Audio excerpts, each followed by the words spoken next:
ఓం శాంతి. ఈరోజు మురళి డేట్ 11 మే 2026. మధురమైన పిల్లలైన మిమ్మల్ని తమ సమానం మహిమా యోగ్యులుగా చేసేందుకు బాబా వచ్చారు. బాబాకు ఏ మహిమ ఉందో దానిని ఇప్పుడు మీరు ధారణ చేస్తారు. ప్రశ్న: భక్తి మార్గంలో ప్రియతముడైన పరమాత్మ ఎవరో పూర్తిగా తెలియకపోయినా ఏ శబ్దాన్ని చాలా ప్రేమగా అంటూ స్మృతి చేస్తారు? జవాబు: ఓ ప్రియతమా, మీరు ఎప్పుడు వస్తారో అప్పుడు మేము కేవలం మిమ్మల్ని మాత్రమే స్మృతి చేస్తాము. అందరి నుండి బుద్ధి యోగాన్ని తొలగించి మీతోనే జోడిస్తామని చాలా ప్రేమగా తండ్రితో చెప్తారు, స్మృతి చేస్తారు. ఇప్పుడు తండ్రి చెప్తున్నారు, పిల్లలు, నేను వచ్చాను కనుక ఆత్మాభిమానులుగా అవ్వండి. ప్రేమతో తండ్రిని స్మృతి చేయటం మీ మొదటి కర్తవ్యం. ఓం శాంతి. మధురాతి మధురమైన జీవాత్మలకు పరంపిత పరమాత్మ కూర్చుని అర్థం చేయిస్తున్నారు. నేను సాధారణ వృద్ధతనువులో వస్తాను, వచ్చి చాలామంది పిల్లలను చదివిస్తాను. బ్రహ్మ ముఖవంశావళి బ్రాహ్మణ పిల్లలకు మాత్రమే అర్థం చేయిస్తాను. నోటి ద్వారానే అర్థం చేయిస్తారు. అయితే ఎవరికి అర్థం చేయిస్తారు? వారు చెప్తారు, పిల్లలారా, మీరు నన్ను భక్తి మార్గంలో ఓ పతిత పావన అని పిలుస్తూ వచ్చారు. ముఖ్యంగా భారతదేశంలోని వారు మరియు ప్రపంచంలోని వారందరూ పిలుస్తారు. భారతదేశమే పావనంగా ఉండేది, మిగిలిన వారంతా శాంతిధామంలో ఉండేవారు.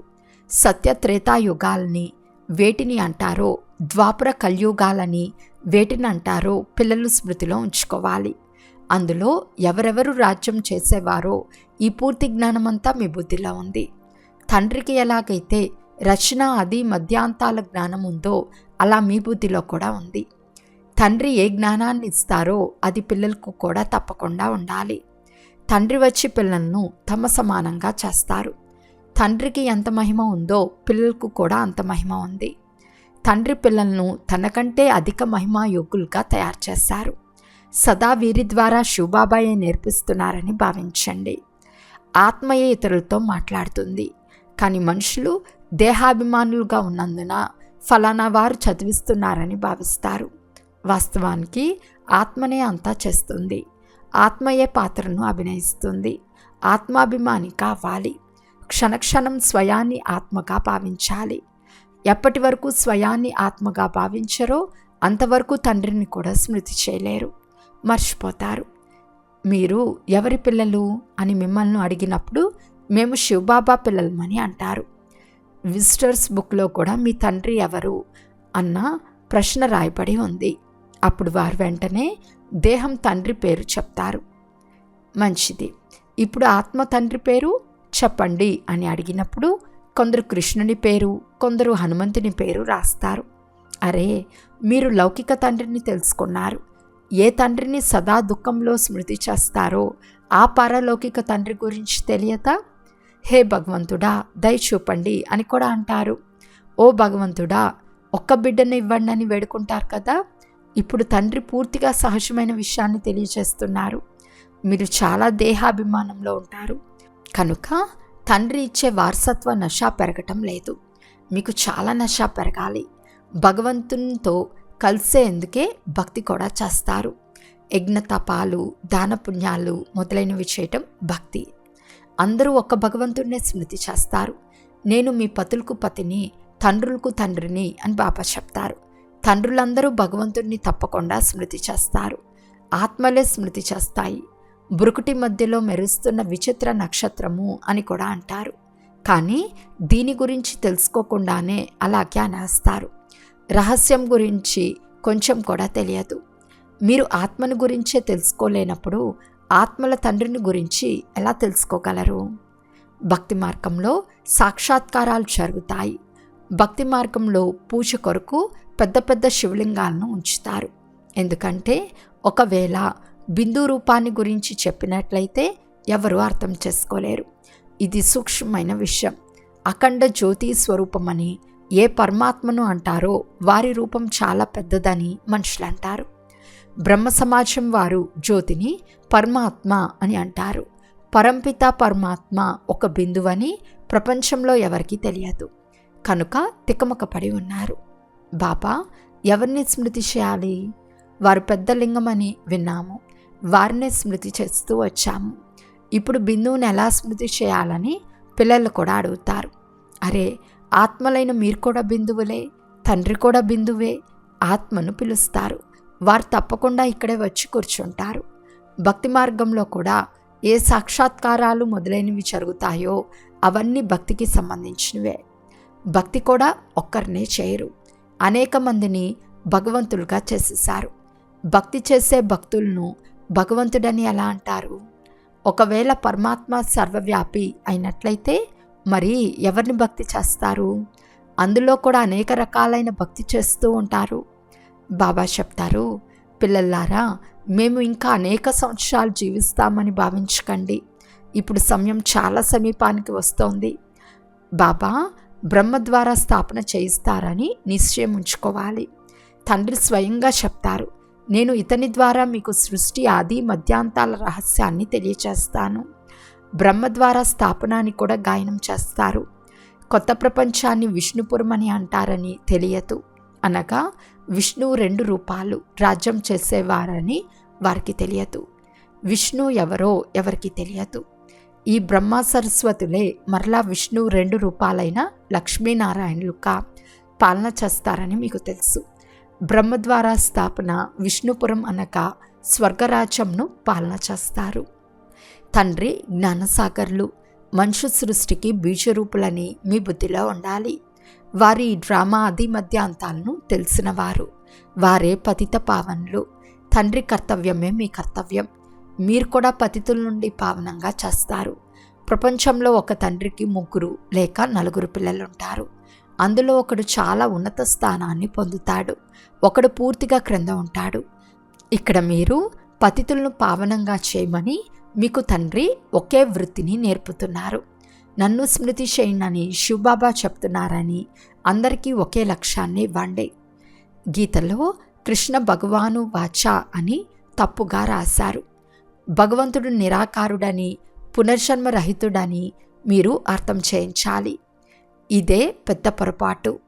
ఇప్పుడు పిల్లలైన మీరు కృష్ణపురానికి యజమానులుగా అవుతున్నారు. కొందరు రాజధానిలోకి వస్తారు, కొందరు ప్రజల్లోకి వస్తారు. కృష్ణపురం అని అనబడుతుంది ఎందుకంటే కృష్ణుడు అందరికీ చాలా ప్రియమైనవాడు. పిల్లలు ప్రియంగా ఉంటారు కదా. పిల్లలకు కూడా తల్లిదండ్రులపై ప్రేమ ఉంటుంది. తర్వాత ప్రేమ అంతా చెదిరిపోతుంది. ఇప్పుడు తండ్రి చెప్పారు, మీరు స్వయాన్ని శరీరం అని భావించకండి. క్షణక్షణం స్వయాన్ని ఆత్మగా నిశ్చయం చేసుకోండి. ఆత్మాభిమానులుగా అవ్వండి. తండ్రి కూడా నిరాకారులే. ఇక్కడ మీకు అర్థం చేయించేందుకు శరీరాన్ని తీసుకోవలసి వస్తుంది. శరీరం లేకుండా అర్థం చేయించలేరు. మీకైతే మీ శరీరం ఉంది. బాబా అయితే శరీరాన్ని అప్పుగా తీసుకుంటారు. పోతే ఇందులో ప్రేరణ మొదలైన విషయాలు లేనే లేవు. తండ్రి స్వయంగా చెప్తారు, నేను ఈ శరీరాన్ని ధారణ చేసి పిల్లలను చదివిస్తాను. ఎందుకంటే ఇప్పుడు తమో ప్రధానమైన మీ ఆత్మను సతో ప్రధానంగా చేయాలి. పతిత పావన రండి అని కూడా పాడతారు, కానీ అర్థమేమీ తెలియదు. తండ్రి ఎలా వచ్చి పావనంగా చేస్తారో ఇప్పుడు మీరు అర్థం చేసుకున్నారు. సత్యుగంలో కేవలం మన చిన్న వృక్షం మాత్రమే ఉంటుంది. మీరు స్వర్గానికి వెళ్తారు. మిగిలిన ఖండాల నామరూపాలు కూడా మిగలవు. భారతఖండమే స్వర్గంగా అవుతుంది. పరంపిత పరమాత్మయే వచ్చి స్వర్గ స్థాపన చేస్తారు. ఇప్పుడు ఇది నరకము. ప్రాచీన భారతఖండంలోనే దేవతల రాజ్యం ఉండేది. ఇప్పుడు అది లేదు. ఇక్కడ వారి మందిరాలు, చిత్రాలు ఉన్నాయి. కనుక ఇది భారతదేశంలోని విషయమే. భారతదేశం స్వర్గంగా ఉండేదని, ఈ లక్ష్మీనారాయణులు అధికారులుగా ఉండేవారని, వేరే ఖండం ఏది ఉండేది కాదని ఏ భారతీయులు బుద్ధిలోకి రాదు. ఇప్పుడు అనేక ధర్మాలు వచ్చేసాయి. భారతీయులు ధర్మభ్రష్టులు, కర్మభ్రష్టులుగా అయిపోయారు. కృష్ణుణ్ణి శ్యామసుందరుడు అని అంటారు, కానీ దాని అర్థం తెలియదు. ఇతను శ్యామంగా ఉండేవాడు కదా. కృష్ణుని పాము కాటు వేసిన కారణంగా నల్లగా అయ్యాడని చెప్తారు. అతను సత్యుగా రాకుమారుడు. ఎలా నల్లగా అయ్యాడో ఇప్పుడు మీరు అర్థం చేసుకున్నారు. కృష్ణుని తల్లిదండ్రులు కూడా ఇప్పుడు చదువుతున్నారు. తల్లిదండ్రుల కంటే ఉత్తమునిగా శ్రీకృష్ణుడు మహిమ చేయబడ్డాడు. తల్లిదండ్రుల పేరు ప్రసిద్ధంగా లేదు. లేకుంటే ఏ తల్లిదండ్రులకు ఇలాంటి బిడ్డ జన్మించాడో ఆ తల్లిదండ్రులు కూడా ప్రియంగా ఉండాలి కదా. కానీ అలా లేదు. మహిమంతా రాధాకృష్ణులదే. తల్లిదండ్రులకు ఏ మహిమ లేదు. మీ బుద్ధిలో జ్ఞానం ఉంది. జ్ఞానం పగలు, భక్తి రాత్రి. అంధకారమయమైన రాత్రిలో ఎదురు దెబ్బలు తింటూ ఉంటారు. ఇప్పుడు పిల్లలైన మీకు అర్థం చేస్తున్నారు. ఇంట్లో ఉండండి, ఈ సర్వీస్ కూడా చేస్తూ ఉండండి. ఆ ఒక్క ప్రియతమునికి అర్థకల్పం నుండి ప్రేయస్సులుగా ఉన్నారని ఇతరులకు అర్థం చేయించండి. భక్తి మార్గంలో కూడా అందరూ వారిని స్మృతి చేస్తారు కనుక అందరూ ప్రేయస్సులే కదా. కానీ వారికి ప్రియతముని గురించి పూర్తిగా తెలియదు. ఓ ప్రియతమా, మీరు వచ్చినట్లయితే మేము కేవలం మిమ్మల్నే స్మృతి చేస్తాము. అందరి నుండి బుద్ధియోగాన్ని తొలగించి మీతోనే జోడిస్తామని చాలా ప్రేమగా స్మృతి చేస్తారు. అలా పాడేవారు కదా. కానీ తండ్రి నుండి తమకు ఏ వారసత్వం లభిస్తుందో ఎవరికీ తెలియదు. మీరు ఆత్మాభిమానులుగా అవ్వండి అని ఇప్పుడు తండ్రి అర్థం చేయిస్తున్నారు. తండ్రిని స్మృతి చేయటం మీ మొదట కర్తవ్యం. కొడుకు సదా తండ్రిని, కూతురు సదా తల్లిని స్మృతి చేస్తారు. తోటివారు కదా. నేను తండ్రిని వారసుడినవుతానని మగపిల్లలు భావిస్తారు. ఆడపిల్లలు అలా అవ్వరు. నేను తండ్రి ఇంటి నుండి అత్తవారింటికి వెళ్లాల్సి ఉంటుందని భావిస్తారు. ఇప్పుడు మీకు నిరాకార సాకార తండ్రుల ఇళ్ళు ఉన్నాయి. ఓ పరంపిత పరమాత్మ, దయచూపండి. దుఃఖాన్ని హరించి సుఖంనివ్వండి. మమ్మల్ని ముక్తులు చేయండి. మాకు మార్గదర్శకులుగా అవ్వండి అని కూడా పిలుస్తారు. కానీ దాని అర్థం పెద్ద పెద్ద విద్వాంసులు, ఆచార్యులకు కూడా తెలియదు. తండ్రి సర్వులకు ముక్తిదాత. వారే సర్వుల కళ్యాణకారులు. పోతే మిగిలిన వారు వారి కళ్యాణం వారే చేసుకోలేనప్పుడు ఇతరుల కళ్యాణాన్ని ఎలా చేయగలరు? నేను గుప్తంగా వస్తాను. ఖుదా దోస్త్ కథ విన్నారు కదా అని తండ్రి అంటున్నారు. ఇది కలియుగం, సత్యుగంల మధ్య ఉన్న వంతెన. మీరు ఆ తీరానికి వెళ్ళాలి. ఇప్పుడు ఖుదా మీకు తండ్రే కాక స్నేహితుడు కూడా అయ్యాడు. తల్లి, తండ్రి మరియు శిక్షకుని పాత్రను కూడా అభినయిస్తారు. ఇక్కడ మీకు సాక్షాత్కారాలు జరుగుతాయి కనుక ఇంద్రశాలం అని అంటారు. నవవిధ భక్తులకు కూడా సాక్షాత్కారాలు జరుగుతాయి. మీరు చాలా తీవ్రమైన భక్తులు. దర్శనం ఇవ్వకుంటే మేము తల నరుక్కుంటామని అంటారు. అప్పుడు సాక్షాత్కారాలు జరుగుతాయి. వారిని నౌదా భక్తులు అని అంటారు. ఇక్కడ నౌదా భక్తి మాటే లేదు. ఇంట్లో కూర్చుని ఉన్న అనేక మందికి సాక్షాత్కారాలు జరుగుతూ ఉంటాయి. దివ్య దృష్టిని కలిగించే తాళం చెవి నా వద్ద ఉంది. వినాశనాన్ని చూడు, నీ రాజ్యాన్ని చూడు అని అర్జునునికి కూడా దివ్య దృష్టిని ఇచ్చాను కదా. ఇప్పుడు నన్నొక్కరినే స్మృతి చేసినట్లయితే ఇలా అవుతావు. విష్ణువు ఎవరో ఇప్పుడు మీరు అర్థం చేసుకున్నారు. స్వయంగా మందిరాలు నిర్మించే వారికి కూడా ఈ విషయం తెలియదు. విష్ణు ద్వారా పాలన జరుగుతుంది. 4 భుజాల అర్థం 2 భుజాలు పురుషునివి, 2 భుజాలు స్త్రీవి. లక్ష్మీనారాయణులు విష్ణువు యొక్క 2 రూపాలు. కానీ వారు ఈ విషయం అర్థం చేసుకోలేరు. శివబాబా విష్ణువుల జ్ఞానం ఎవరికీ లేదు. మొట్టమొదట బాబా ఆకర్షించేవారు. చాలామంది వచ్చేవారు. ప్రారంభంలో పూర్తి ఆంగణమంతా నిండిపోయేది. జడ్జ్, మెజిస్ట్రేట్ మొదలైన వారంతా వచ్చేవారు. తర్వాత వికారాల గురించి జగడం ప్రారంభమైంది. పిల్లలు జన్మించుకుంటే సృష్టి ఎలా నడుస్తుందని, ఇది సృష్టి వృద్ధి అయ్యే నియమమని అడగటం ప్రారంభించారు. భగవాను వాచ కామం మహాశత్రువు, దానిపై విషయం పొందాలి అను గీతలోని మహావాక్యాన్ని మర్చిపోయారు. స్త్రీ పురుషులు ఇరువురు కలిసి వచ్చినట్లయితే వారికి జ్ఞానాన్ని ఇవ్వండి, ఒంటరిగా వచ్చినట్లయితే ఇవ్వకండి అని బాబా చెప్పేవారు. ఇప్పుడు ఇరువురు వచ్చినప్పుడు ఇవ్వాలి కదా. ఇరువురు కలిసి ఇచ్చినా కొందరు జ్ఞానాన్ని తీసుకుంటారు, కొందరు తీసుకోరు. భాగ్యంలో లేకుంటే ఏం చేయగలం? ఒకరు హంసగా, ఒకరు కొంగగా అవుతారు. ఇక్కడ బ్రాహ్మణులైన మీరు దేవతల కంటే ఉత్తములు. మేము ఈశ్వర్య సంతానము, శివబాబా సంతానమని మీకు తెలుసు. అక్కడ స్వర్గంలో మీకు ఈ జ్ఞానం ఉండదు. అలాగే నిరాకార ప్రపంచం ముక్తిధామంలో ఉన్నప్పుడు కూడా ఈ జ్ఞానం ఉండదు. ఈ జ్ఞానం శరీరంతో పాటు సమాప్తమైపోతుంది. ఇప్పుడు మీకు జ్ఞానం ఉంది. స్వయం బాబాయే చదివిస్తున్నారని మీకు తెలుసు. ఇప్పుడు ఈ ఆట పూర్తి అవుతుంది. పాత్రదారులందరూ హాజరుగా ఉన్నారు. బాబా కూడా వచ్చారు.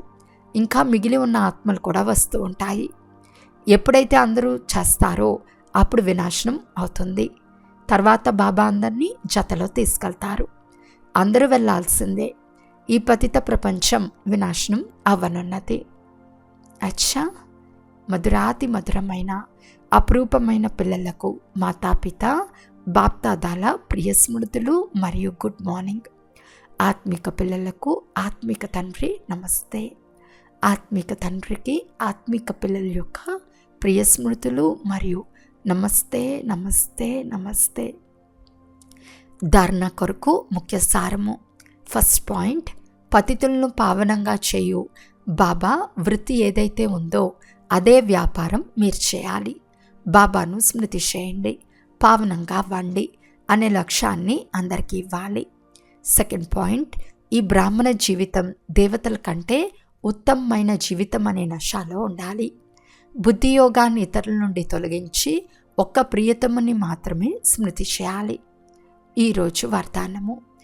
త్యాగము మరియు స్నేహశక్తి ద్వారా సేవలో సఫలతను ప్రాప్తి చేసుకునే స్నేహి సహయోగి భవ.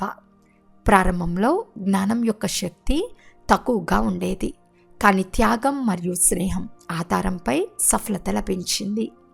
బుద్ధిలో రాత్రి పగలు బాబా మరియు యజ్ఞం వైపు లగ్నం ఉండేది. ప్రేమతో బాబా మరియు యజ్ఞం అనే మాటలు వెలువడేవి. ఈ స్నేహమే అందరినీ సహయోగంలోకి తెచ్చింది. ఈ శక్తి ద్వారానే సేవా కేంద్రాలు తయారయ్యాయి. సాకార స్నేహం ద్వారానే మన్మనాభవక అయ్యారు. సాకార స్నేహమే సహయోగిగా చేసింది. ఇప్పుడు కూడా త్యాగం మరియు స్నేహం యొక్క శక్తి ద్వారా ముట్టడిస్తే సఫలత లభిస్తుంది. స్లోగన్. ఫరిస్తాగా అవ్వాలి అంటే వ్యర్థ మాటలు లేక డిస్టర్బ్ చేసే మాటల నుండి ముక్తులుగా అవ్వండి. అవ్యక్త సూచన. సదా అచల్ అడోల్ ఏకరస స్థితిని అనుభవం చేయండి.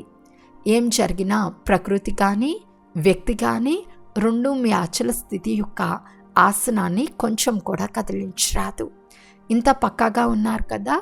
ఉదాహరణకి దేహం ఆసనంపై స్థితమవ్వలేకపోతే అలజడి చేస్తుంది కదా. అలా మనసు అలజడి చేయటం లేదు కదా. సదా అచంచలంగా అడోల్గా ఉండాలి. కొంచెం కూడా అలజడి ఉండరాదు. ఒకవేళ అప్పుడప్పుడు హల్చల్గా అప్పుడప్పుడు అచల్గా ఉంటే సింహాసనం కూడా ఒకప్పుడు లభిస్తుంది, ఒకప్పుడు లభించదు. అచ్చా, ఓం శాంతి.